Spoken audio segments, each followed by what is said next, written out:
también nos está poniendo en riesgo, pero como país, es lo que está sucediendo con estos amagos constantes por parte de Estados Unidos de intervenir en México.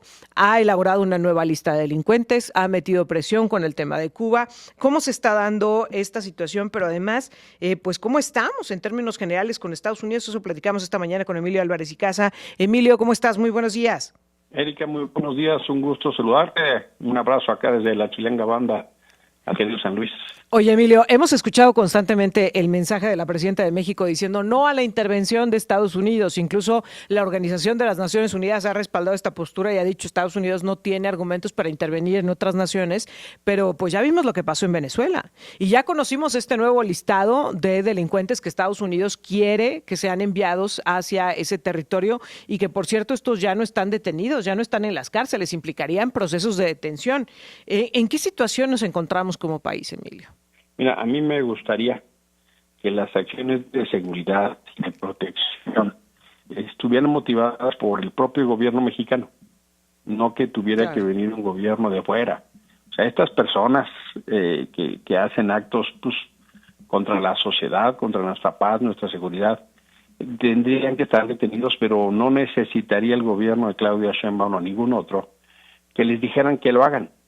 ¿Qué es lo que está pasando? Se está rompiendo la confianza yo creo que ya está rota, del gobierno de Estados Unidos al gobierno de México, porque ya se agotó el tiempo del discurso y de que estamos actuando. Ya no hay tanta credibilidad si encuentran laboratorios pero culpables. Y sucede que ya cada vez son más fuertes las señales para la lectura de que el gobierno tiene una complicidad.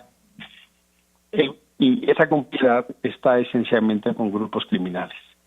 La política de López Obrador de abrazos y no balazos ya ha dejado evidencia de que el gobierno anterior dejó pasar al crimen, pero hasta la covacha. Y eso ha suscitado ya todo tipo de sospechas desde el gobierno. Y de pérdida de confianza. Tienen que venir altos jerarcas de Estados Unidos, vino el secretario del Departamento de Estado, Marco Rubio, y entonces actuaron con el huachicol. Ahora ya le andan concediendo amparo a los que detuvieron la Marina. Viene el secretario o el director del FBI, y entonces supuestamente se entrega a Wedding, este atleta olímpico narcotraficante canadiense, y dice, no se entregó, lo detuvimos, incluso medio vergonzoso, todo este montaje con inteligencia artificial de Wedding entregándose en la Embajada Vieja. Y resulta que Estados Unidos tiene al Chapo, al Mayo, a Ovidio y a todas las familias que saben todas las estructuras de financiación criminal a los políticos. Entonces el gobierno mexicano está en una enorme debilidad, pero si no fuera suficiente, deciden actuar como si pudieran engañar al mundo para estar enviando petróleo a Cuba. Incluso mintió Pemex ante la bolsa de Nueva York porque Pemex tiene deuda y tiene que hacer saber y no informó debidamente cuánto petróleo había formado. En México no sabemos, Erika, cuánto se envió, cuánto van a pagar para pagar.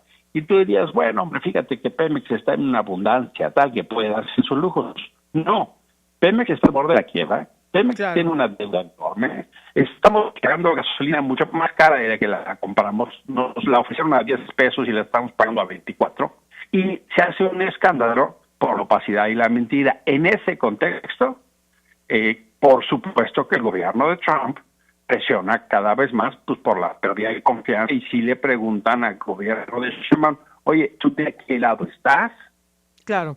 Ahora, justamente me quiero detener en varias cuestiones que has mencionado. Primero, cuando dices se dejó que la delincuencia se metiera hasta la cocina, hasta el fondo, porque justamente es algo que el gobierno de Estados Unidos ha estado señalando constantemente. Incluso ha hecho la distinción de lo que sucede en Venezuela a lo que sucede en México. Y lo que ha dicho es que en Venezuela había una complicidad, que incluso ha acusado a Maduro de cometer esta clase de delitos, de estar vinculado con el narco. En el caso de México, Donald Trump ha sido muy puntual al decir la presidenta puede ser una mujer honorable, pero está controlada, está asustada por lo que puede hacer el crimen en ese país. Hace esta distinción, pero a final de cuentas el gobierno de Estados Unidos insiste en que en México hay pues una actuación del crimen organizado en niveles incluso institucionales y gubernamentales. A ver, esto nos va dando cada vez más luces, Emilio, de que Estados Unidos podría actuar en territorio mexicano.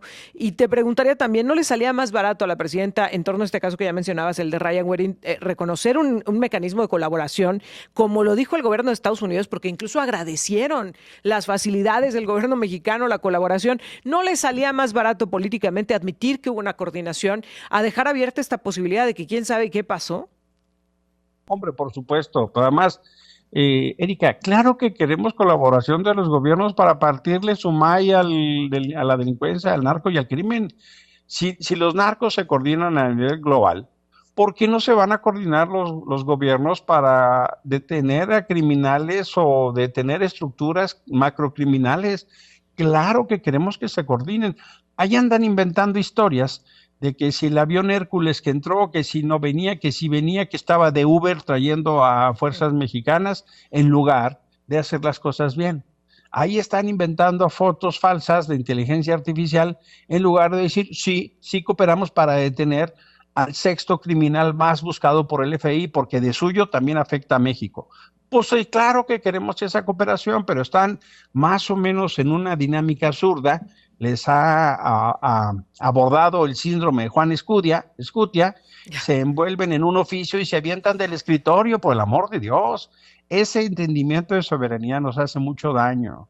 Pero además, estamos no solo en mensajes reiterados del gobierno de Estados Unidos, de la Casa Blanca, del presidente, del secretario de Estado, de la fiscal, de reiterados actores, que hay una alianza insostenible, inaceptable del gobierno con los criminales. Lo han dicho en todos los tonos.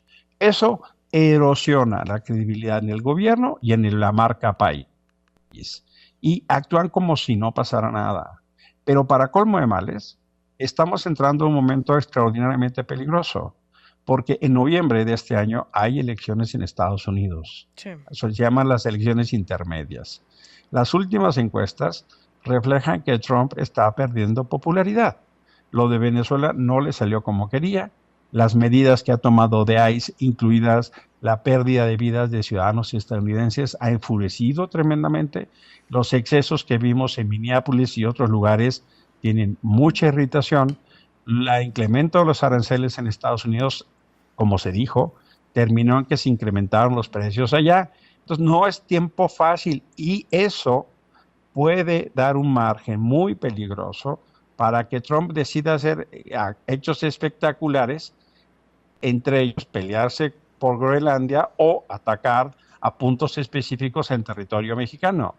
Me parece entonces que no se está leyendo bien el contexto de un presidente que tiene una ocurrencia un día y otro también, que tiene un poder extraordinario, pero que no está entendiendo México que la fórmula es cooperar para detener a los criminales. Esa es la fórmula. Y uno se pregunta, ¿por qué no lo hacen?